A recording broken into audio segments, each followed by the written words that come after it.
Good afternoon, good afternoon, good afternoon. This is Willie Flowers, Maryland NAACP. How goes the hour? We're happy to be here today, happy to connect. It's been a little while, but we're certainly looking forward to this show. We have been following a lot of things in the country and in the world, but today we're going to bring it home and talk locally about the state of Maryland and substantial things that are going on. But we also want to get into a very significant story, a continuing story that I think is full of triumph, full of encouragement about where we can go ahead as a state and as a country.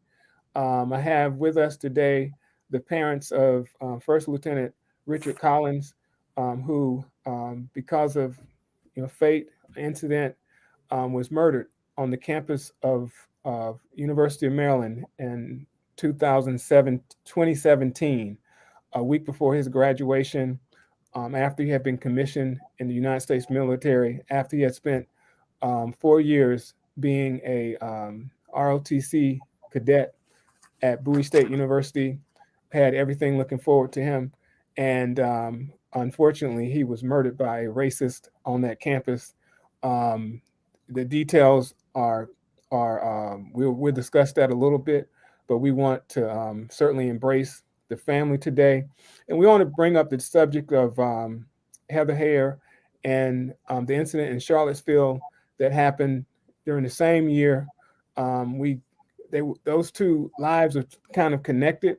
They didn't know each other before both of them died, but they have been connected since then because those two lives set off something that we didn't capture. I don't think we capture it yet.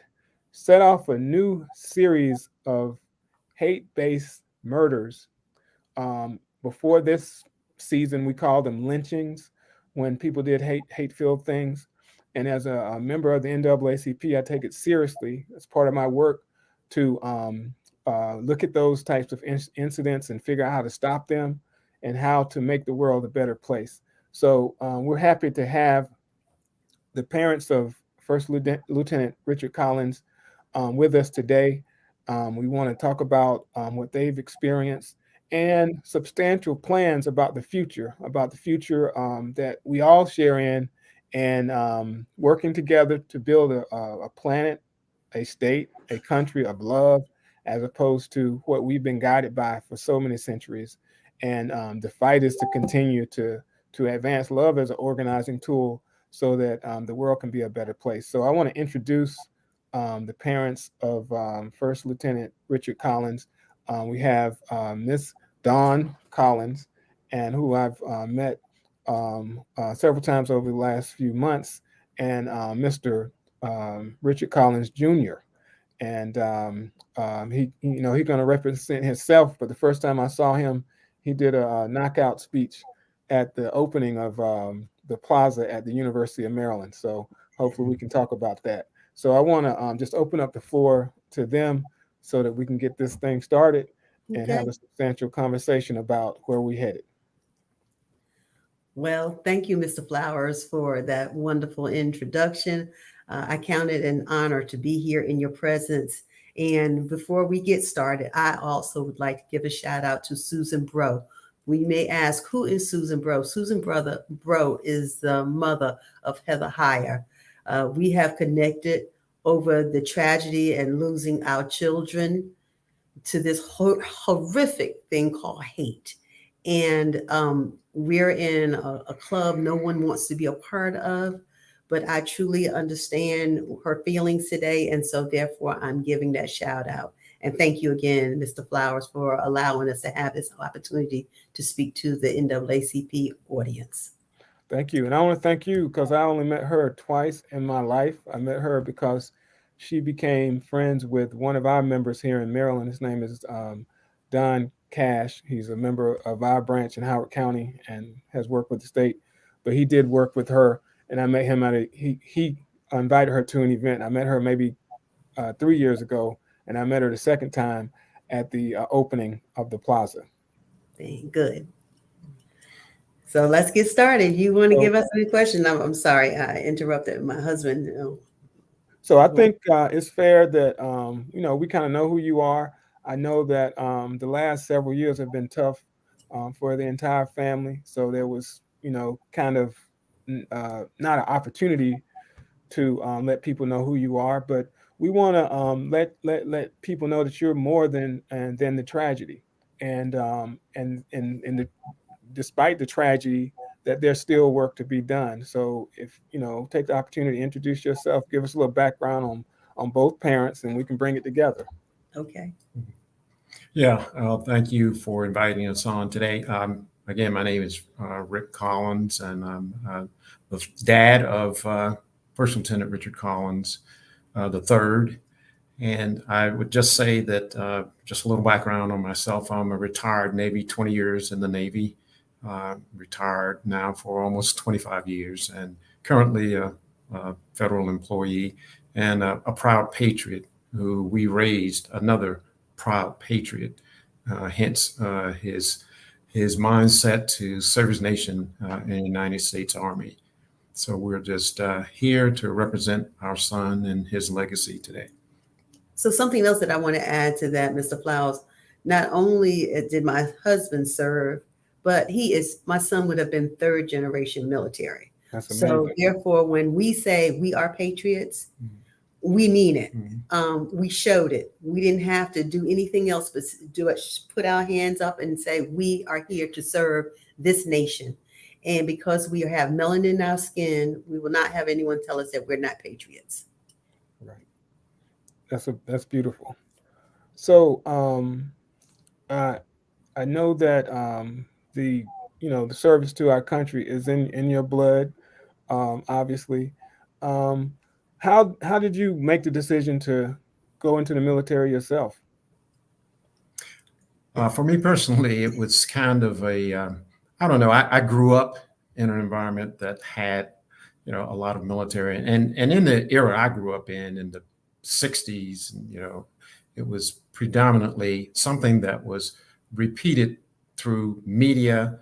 You saw all the old war movies and war TV shows. So, growing up as a young boy, a young kid, you gravitated toward that. Between that and cowboy movies, cowboy flicks. So it was a part of the culture, so to speak.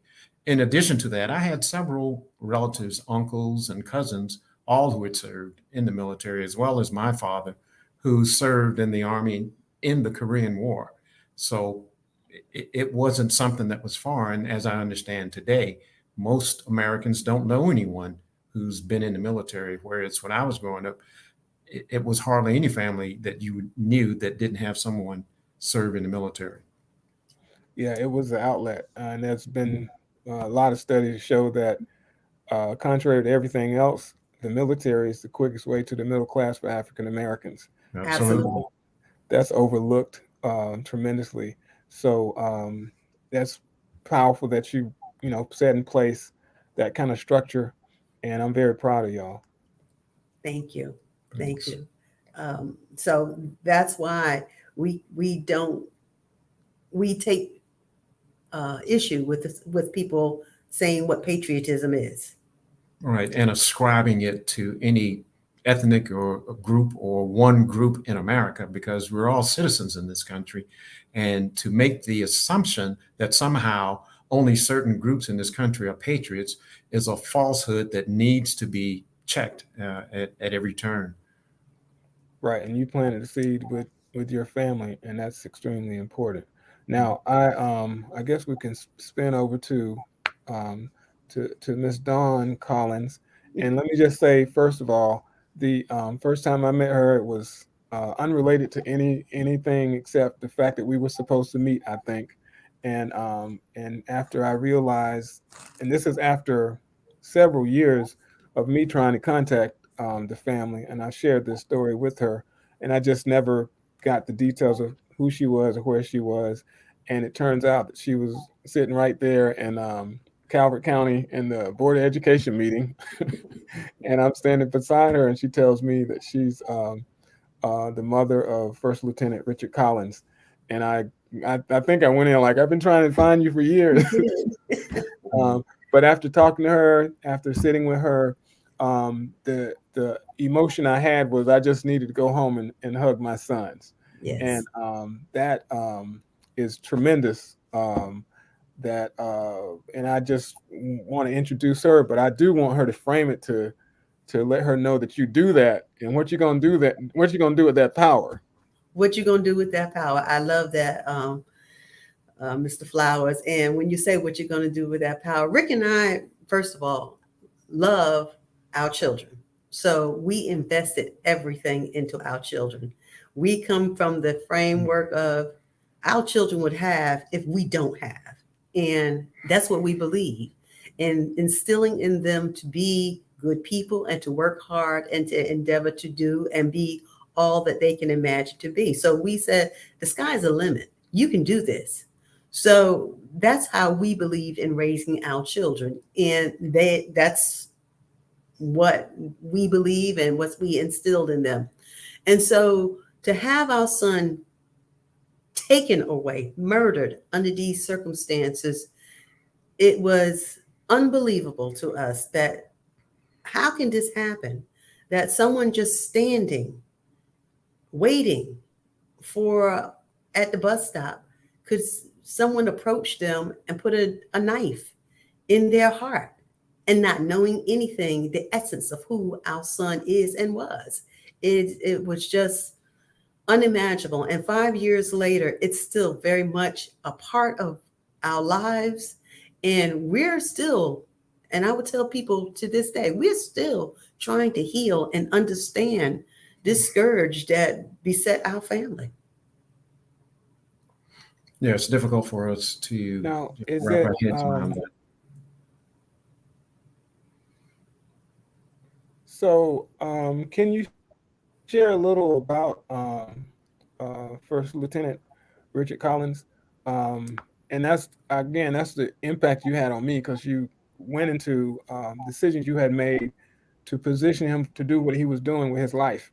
You made the little I remember is that you made a decision to put him into a private school, not in the community you lived in, but in the community in Monroe County.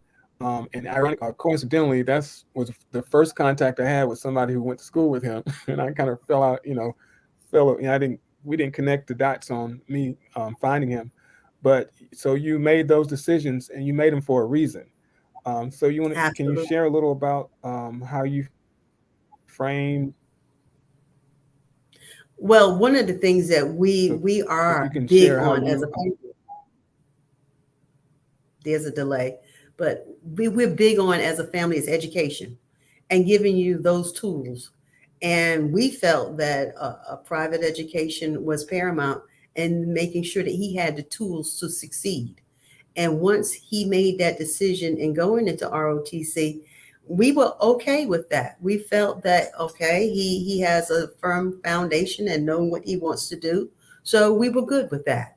And again, we're still trying to wrap our heads around this situation that we find ourselves in. And we don't want any other family to feel and know this uh, awful feeling that we are in and this place that we're in at the present time. And keep in mind, we didn't specifically sort of direct him into making that decision. He came about it on his own. So, even though we had apprehensions, but we were willing to be supportive once he decided and made the decision he wanted to have a commitment toward a military career. We were there to support him, and we're happy that he was able to achieve the success in completing his program in ROTC and looking forward to beginning his military career when this all happened. So fast forward, Mr. Flowers, and you know a lot of our story.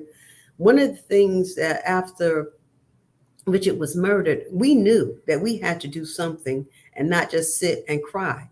That would have been very easy for me to do or us to do. But we had to say, oh, not what other people had to do, but what we had to do.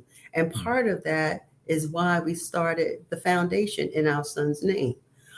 Because I've said time and time again, through education, through learning each other, then we won't be so much afraid of one another, not allowing anyone to tell us that you're supposed to be afraid of the other. And one of the things that happened at our son's homegoing service was a state senator by the name of Mike Miller. I pleaded with him and cried on his shoulders, do not let my son's death be in vain. And we also wanted to make sure that we took an active role in shaping the narrative of what our son's life was about and the type of character that he had, because it's all too often in today's society, it's very easy for others to try and define who an individual is. And we wanted to make sure that we gave a accurate, I guess you could say, portrait of what our son's life was about and the type of person he was. Well, So to you add mentioned, on, go ahead. I'm sorry. I'm sorry. You can go ahead. Oh, what I was going to say, one of the things that Senator Miller, who is now deceased, said he would not let our son's name be in vain. He was one of the primary authors of a bill for the state of Maryland, and there's a $1 million scholarship in his name for ROTC students to attend HBCUs. And that's wonderful. You rarely hear about that type of substantial advocacy, particularly coming from a legislator. Now, a lot of people don't know. I did not know that the details of, I guess, the fallout from the United States military. And the concern is, I would assume that someone who had been involved with ROTC, someone who would have been a person to do the honor guard, who was eligible for that, to I would have thought for meeting you that they would have been eligible for a military funeral, military benefits, and the like. And and I don't think anybody else knows about that. So, in the middle of the tragedy, to accept this, you get the news that there is no, there's no military funeral, there's no option of a veterans cemetery or anything. How we plan to fix that?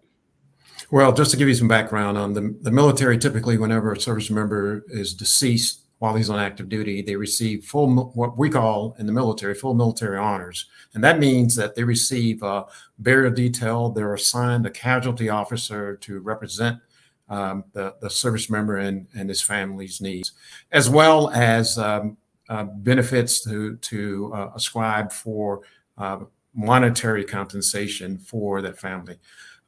Due to the nature of the Army's policies, because my son had just commissioned, their policies dictate that until that individual is checked in the personnel of their first command, they're not really eligible for that benefit. And what we've been lobbying for is a change to policy, an exception to policy, which is a normal practice within the military for other situations, particularly extraordinary situations like what occurred to our son. Here he is 2 days after he's raised his hand and taken the oath of commissioning to be an officer in the United States Army. He's murdered by effectively a domestic terrorist, unbeknownst to him at the time. But what we're saying is, because of these extraordinary circumstances, we have petitioned the United States Army and the Department of Defense that he be granted this exception to policy in order to rectify that oversight. Because we see it as this way, Mr. Flowers. Our son took an oath to defend this country against all domestic and foreign terrorists. And in my purview, that was a domestic terrorist that attacked our son. This was someone that espoused beliefs that, unbeknownst to us, was a terroristic threat to the domestic sanctity of this country. Right. And at the time, we had no idea, as my wife just alluded to. But now, as events have unfolded over the past 5 years, particularly last January 6th, it's clear to us that this individual was motivated by those groups who would engage in domestic terrorist activities up to and including, the overthrow of the government. So we feel that it's only fitting and appropriate that our son be recognized in good standing as an active duty member of the United States Armed Forces and awarded all of the honors and benefits that is generally extended to those individuals who serve the nation. So, and this was where strong conversations come from, you know, strong concern from the NAACP, and that is simply that the history of that, because from what I understand, that if you are at a service academy, you're covered. You get this exemption. Is that Mhm. correct? And so So I you don't see, can, and I'm on the outside. I Mhm. can't see the difference between what a ROTC cadet is doing and what a service academy cadet is doing. And if a service academy cadet falls, their family is taken care of. But do you know anything about the history of that? Because I can come to my own conclusions. Mhm. well, Mr. Flowers, I guess you can come to your own conclusions. I'm going to let the serviceman speak, but all we know is we want an exception to that policy. Yes, and that's essentially where it lies, is that it's in the policies that have been established within the organization of the military itself. Um, those decisions were made by individuals based on some rationale that we're not exactly clear on, but we're saying and suggesting that's something that, for whatever reason that it was decided in the past, it should be changed and updated to make sure that it covers all of the young people who make the sacrifice to stand in the gap for the rest of us and defending our nation's security. Because Mr. Flowers, and I think I told you this, and I'm happy to explain to you again. It wasn't like our son could have come home that night and say, Mom, I don't think I want to do this. I just want to come home and live my life. No, he was a part of the United States military, and that was the end of it. He signed the papers and he was going to be shipped off. So that's why we're petitioning, saying, no, you have to have an exception to policy in this particular circumstance, because this was no circumstances of his own. Yes, and we want them to honor his commitment by Right. being committed to his legacy. Absolutely. I, well, I think the more people know about it, they'll see it. I can frame it, and I'm not a conspiracy theorist, but there are some actual facts here that the history of service academies is that it was for white men. White men were the ones who were service academies were set up for. Whether you're talking about West Point, whether you're talking about the Naval Academy, Air Force Academy, Citadel, wherever.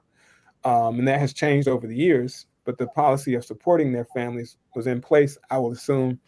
And when, I don't know the history of ROTCs, but it appears that ROTC was set up to give an outlet for folks who couldn't get to service academies an opportunity to become officers. And so those people were not of the echelon that, whatever your connection was to get into a service academy, and we still deal with that. But they were everybody else. So the attention to these types of supports in the worst scenarios was not rendered, and so I think we have to change that. So I think you're right. I'm with you 100% to to do what we can to alter that for everybody moving forward. I appreciate Now, that. We appreciate yeah. that. Um, so I guess we can get into the reality of 2017 itself, because as I kind of I hinted to in the monologue, is that that year was a trigger for everything. It was Hmm. it started a lot of stuff, and like you said, it continued from that day on until January 6th. Now, how do we craft a better world? I do appreciate what you're doing with the influence that you have now. Um, how have you envisioned crafting a better world so these types of tragedies don't happen again?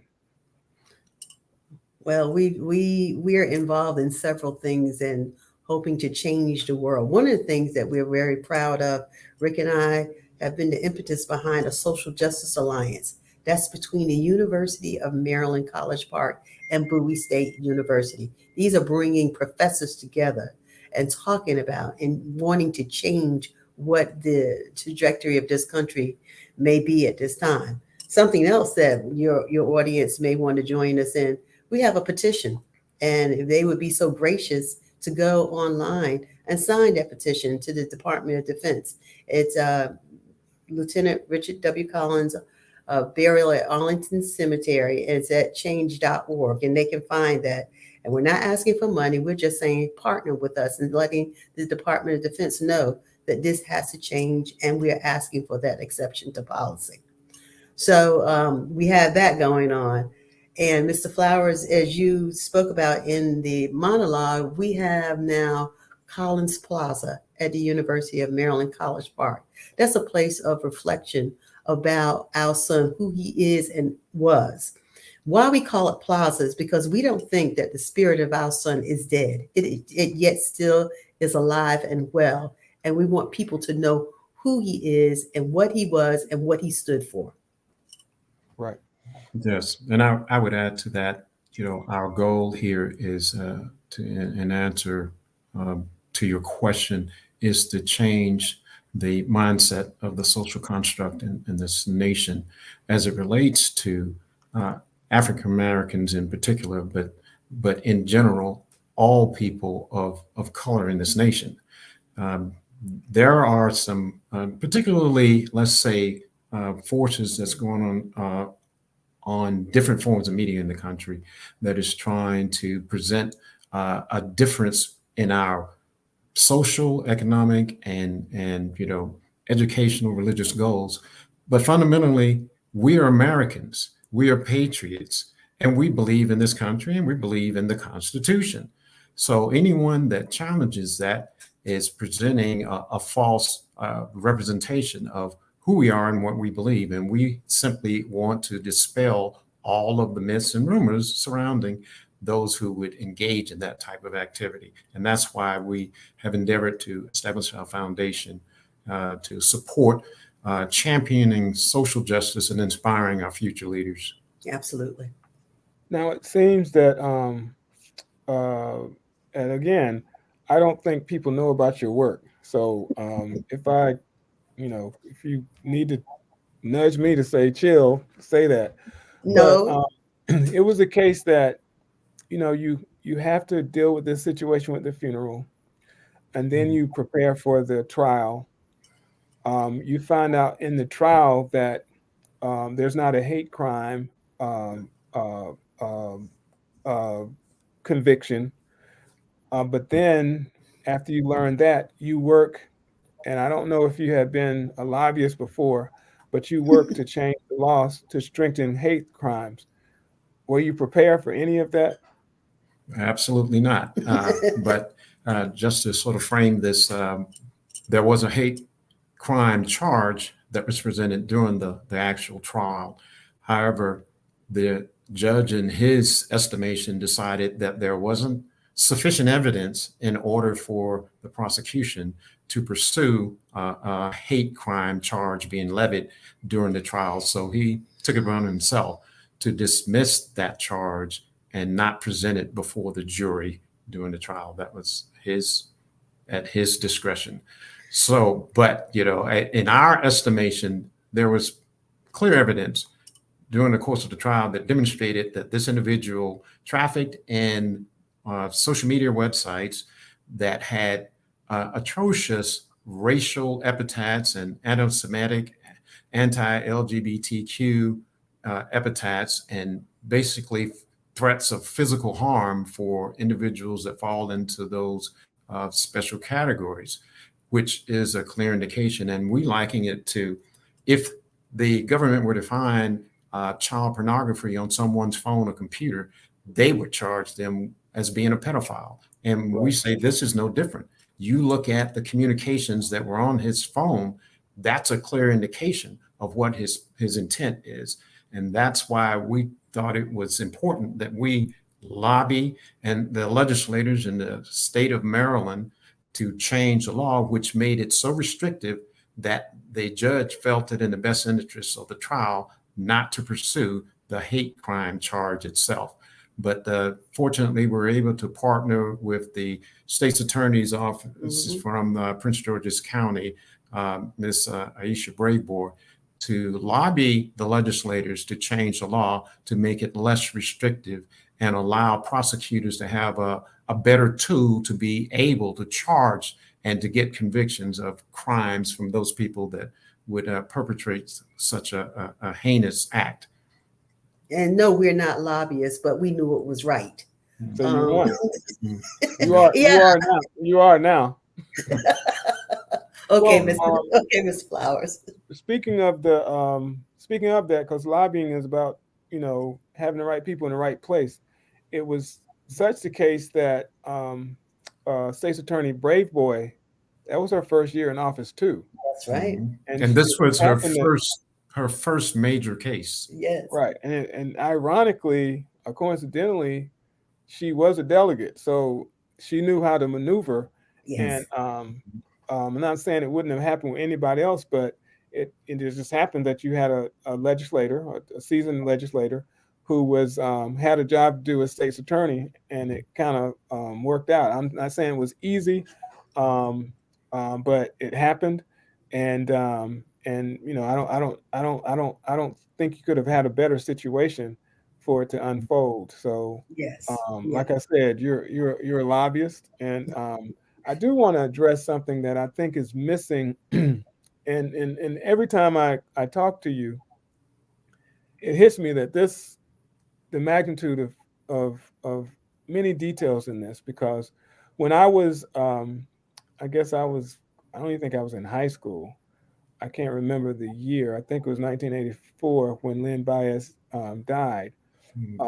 But he was at the University of Maryland as well. It was also a situation where we didn't understand the magnitude of they said it was crack cocaine. Other details came out about what it was, and I don't think it matters. He was a victim of drugs that were put into our communities to do what it essentially did. Now he passed away.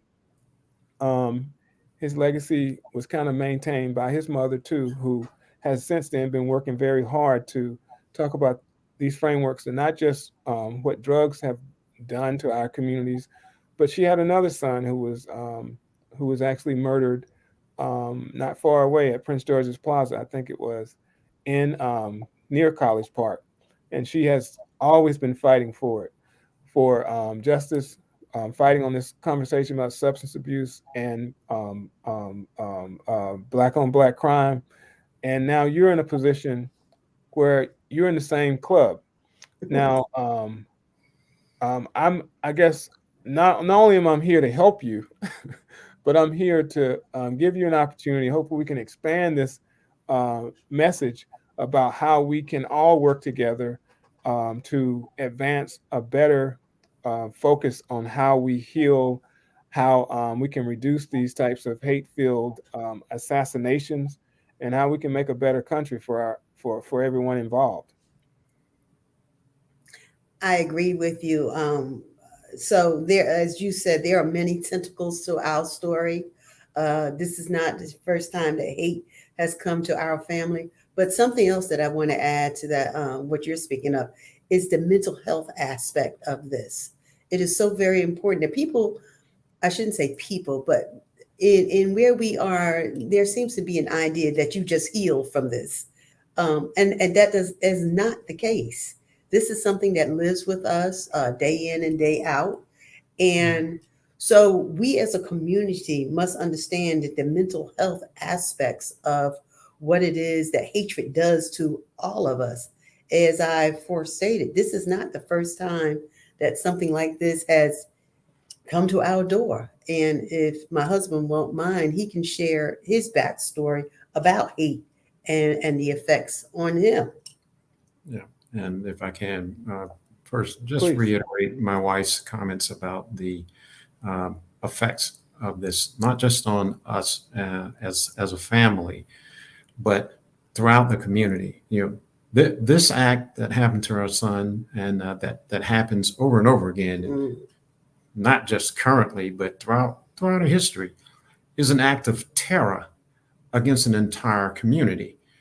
And that's something that we have learned in talking to those people through the Social Justice Alliance and other conversations that we have with people, has made us aware that this happened to our son on the campus of the University of Maryland, but it impacted all the other young Black students that were there at that campus. So that meant that every time they walked out of their dorms or walked to class, they had the specter of this crime in the back of their heads, distracting them in their day-to-day activities, and from their studies and everything else. So there was a cascading effect that people don't often think about whenever something like this happens. And it shouldn't be dismissed as to the impact Yeah. of it, and all too often it seems our legal system is worried about what the intent was. What they need to be more concerned about, what is the impact of this activity, of this event on the larger community? So I just wanted to reiterate that, as my wife pointed out earlier. But to get to the story of my father, it just so happens that my father, as I stated earlier, served in the Army, fought in Korea during the Korean War, and survived that war, came back to his hometown, married my mom, and a few months after they got married, he was gunned down on the streets of his hometown by a white man for no apparent reason. And the man was charged, but he never went to trial. And they basically just dismissed the case and brushed their hands up of, any type of actual justice being served in my father's murder after he was, gunned down, as I said, walking home from work, from the stories I've told. At the time, as I just stated, that he had come back from the Korean War, got discharged, married my mom. They had been married for, from what I'm told, 2 or 3 months, and he was shot dead. So my mother, at the age of 22, was pregnant and a widow with me, and I was born like 4 months after he was murdered. So there is a thread of continuing legacy of this crime repeating itself. Some white male deciding that he has the authority to take the life of a Black individual simply based on his race. And that's why we decided that we were going to be a voice and speaking out for social justice and social change, because it's necessary. And there are forces out there now that want to dismiss the validity of making arguments for social justice. However, they're usually the ones who are very much behind the actual social injustice that's taking place in our society. So it's an ongoing struggle that we have, and we recognize that. But we're here because we owe it to the legacy of our son, and as well as the legacy of my father, who, some 6 generations or 6 decades, more than 6 decades before, was murdered under similar circumstances here in his own country after serving this nation, in a war, in a foreign war. He couldn't come home and be safe in his own community. And we know that story oh too well. And something else that I wanted to just add to what my husband stated, not only were the Black students affected, but we're talking about students on both campuses, Right. University of Maryland, College Park, and Bowie State. The insurmountable pain that was caused to the students and as well as the faculty, because you don't know who's feeling what they're feeling, and at any time that they can strike. So I'm going to say the entire state of Maryland was affected by this, what I call dubious individual and what he decided to do. A murderous individual. Well, anybody who hears this story is affected. I know I was affected. I mean, we did a rally. I think you can see my the banner from the rally that we had. it's been on my wall since then. So I had a memorial before anybody else, I guess. But Thank you. it touched me. Um, and I'm from Alabama, and I can say that there was never such a tragedy in a place that you would think it would be happening. In my childhood, I just heard stories, and of course, we know the history of this lynching stuff in America. But again, the irony is that um, it didn't happen when I was there. I had to hear about it here, and it triggered in me the interest in trying to stop it. And that's what we all should do. But I'm very proud that you didn't stop. I mean, you continue to fight, and we have pieces that we can connect with to make other lives better.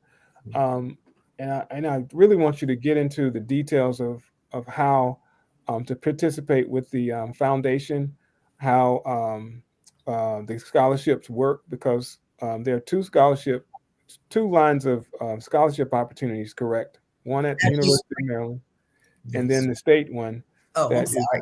is more substantial. Mhm. So you want to share information about it? Go ahead. Yes, actually, my wife is correct. There are three scholarships that Okay, bear her three. son's name. The first and foremost one is the scholarship that my wife alluded to earlier. That was the result of the actions from State Senator Mike Miller, who uh, put forth a bill and got it passed through the Maryland legislature to award $1 million annual scholarship for students who are participate in ROTC at the four HBCUs in the state of Maryland. That is huge. It's basically unprecedented. To our knowledge, it doesn't exist any other state in the country, but it provides opportunities for young people, minority students, to take advantage of this funding and participate in ROTC. And I would say that the difference in this than the Army's actual ROTC scholarship is it's a commitment that's made by the state for them to participate and learn about ROTC. But unlike the Army, it doesn't require them to make a full commitment to serve on active duty in the Army. It's at the discretion. It's managed by the state of Maryland. The Maryland Higher Education Commission actually administers it, and it's awarded through the normal financial aid offices of the four different Maryland HBCUs. However, it gives the students an opportunity to get familiar with what the ROTC is about and the military is about, and they have that opportunity as long as the PMS, which is the Professor of Military Science at that university, establishes their eligibility. But they are not required if they decide that they don't want to pursue a career in the military, they're not required to. However, if they find that the military and ROTC is something that they think can fit, their goals and for the future, then they can certainly continue to pursue that and hopefully be awarded an actual Army ROTC scholarship in addition. So it's a wonderful opportunity for those young people. Number one, to get an opportunity to go to college and to get a college education, and at the same time make a determination of whether or not they want to pursue a military career. Right. And I think the discipline, if they don't go, the discipline that unfolds during those 4 years would be substantial for somebody. Right, correct. Now, the other two scholarships, one is with Bowie State University that we established, and yes, we're working on awarding that. Hopefully this fall, the first students should be receiving that award or the first scholarships from that. And it's also in our son's name. And the third one, the University of Maryland offered, and they had their first recipient receive that scholarship last year, who I think is slated to graduate in May. Yes. Yes. And he's in ROTC. He's an ROTC student at the University of Maryland. Congratulations.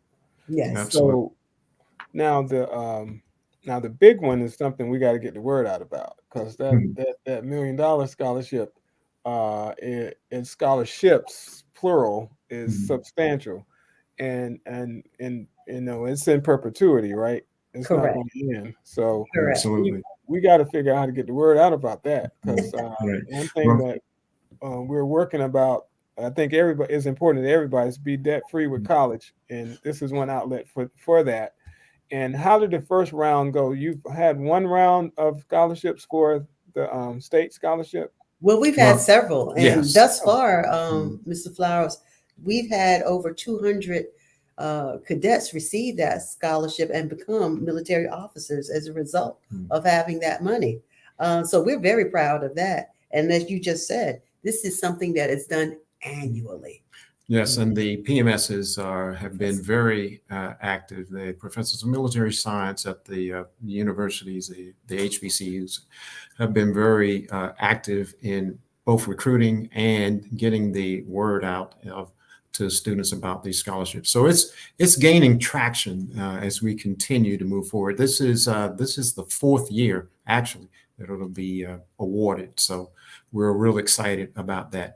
And in addition, we want to talk a little bit about what our foundation is engaged in with those cadets.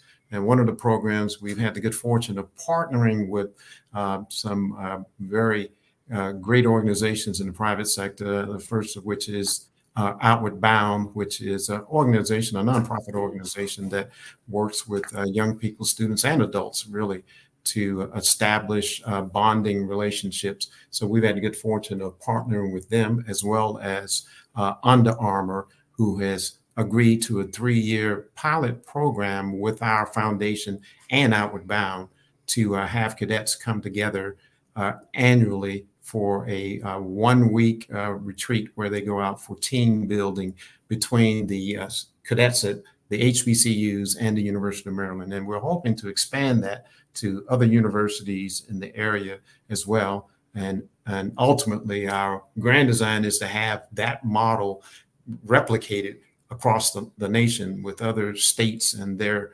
students between the PWIs, predominantly white institutions, and HBCUs across the country. You know, I met you, Mr. Flowers, and I told you I dream big. Hey, Uh, I'm with Mm. you. uh, Well, it's already beautiful that you have a connection between University of Maryland and Bowie State. That's substantial because there's usually division and conflict. Because if you know anything about the HBCU settlement, it was all because of Mm. political conflict between mainstream white universities Mm. and to the neglect of black universities. So the fact that you're already done that much is substantial. So I commend you for that. And I'm with you. However, we can, I don't even know, there's been so many things that have been attempted to bring people together.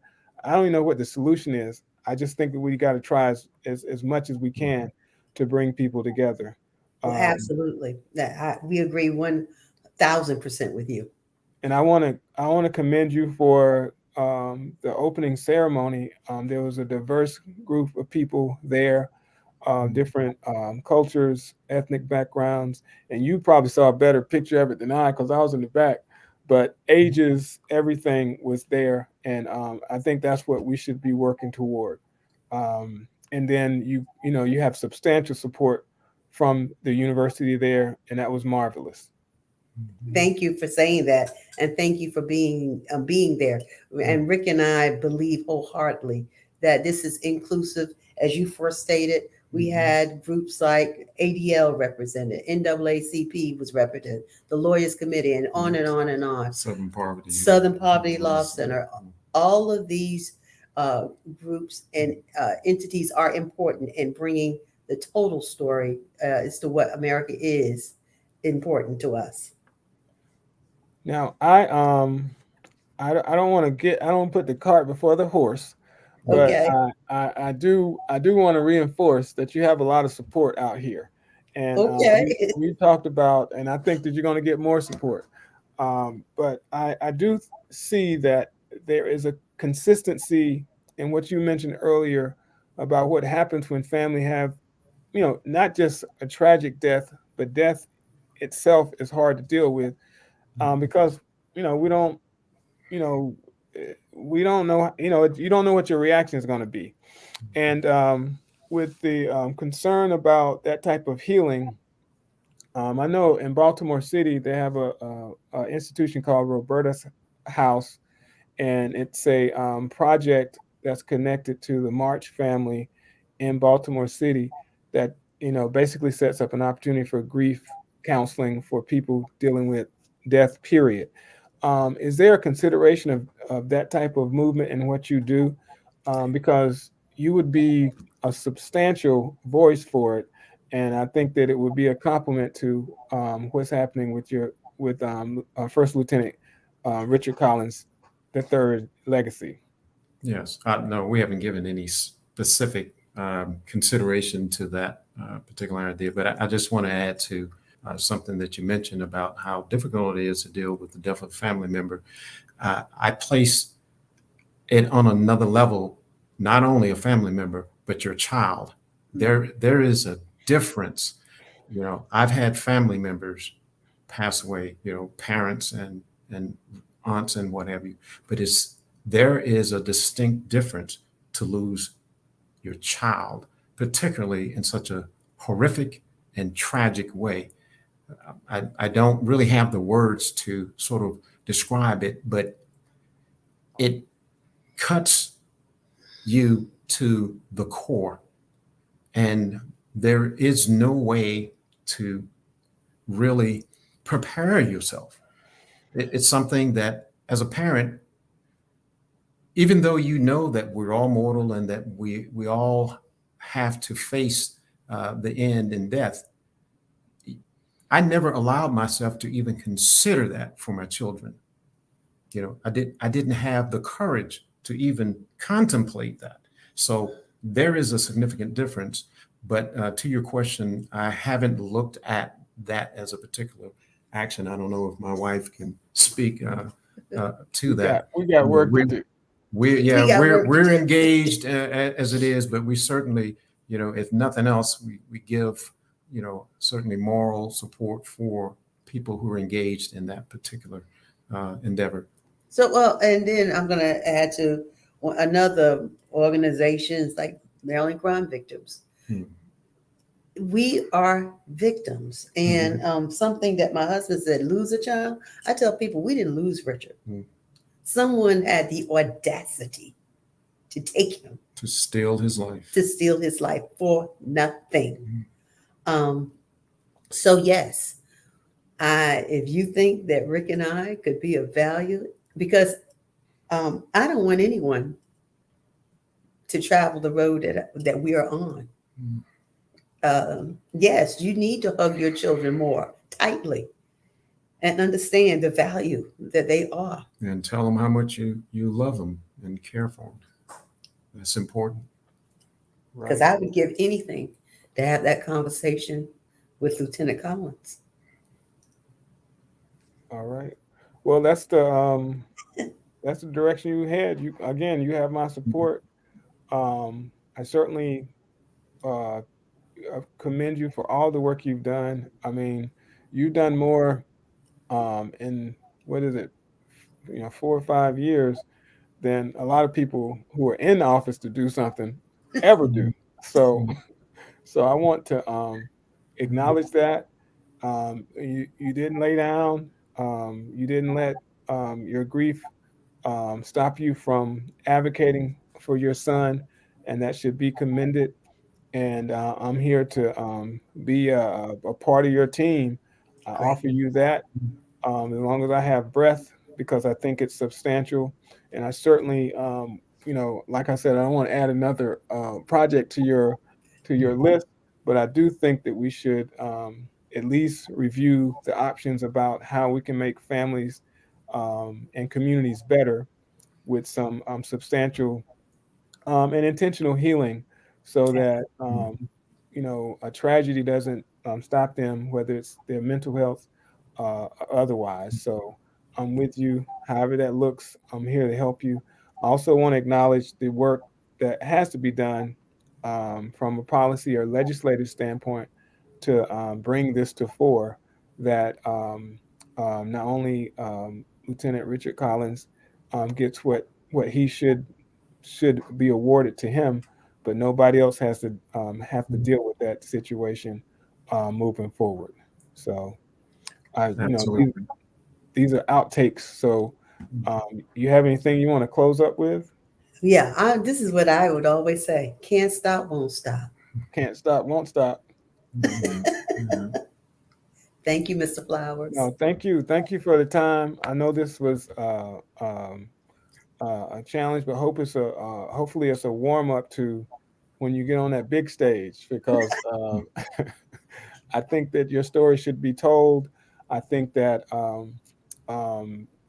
there, as much as there are many pieces of it, there's also many outlets for us to help other people to heal, and for other people not to endure what you have endured, and to bring these conversations, particularly about the conversation about what patriotism looks like. If we Absolutely. don't share our stories about how we are committed to this country, whether it's the military or not, because I know civil rights workers, we ain't doing this for any other reason except we love this country, and we want to Exactly. make this country do what it's supposed to do for our people, and that's at the base of everything that we do here in the NAACP. So I'm with you. I don't know any other way to tell you that I'm here to work with you. If we have to fight, we can fight. But I do think that we're on the right side. So whatever fight we get into, we will win. Thank you so Absolutely. much. Thank you. Thank Yes, All it's you. right. our mission that the country lives up to its ideals. That's right.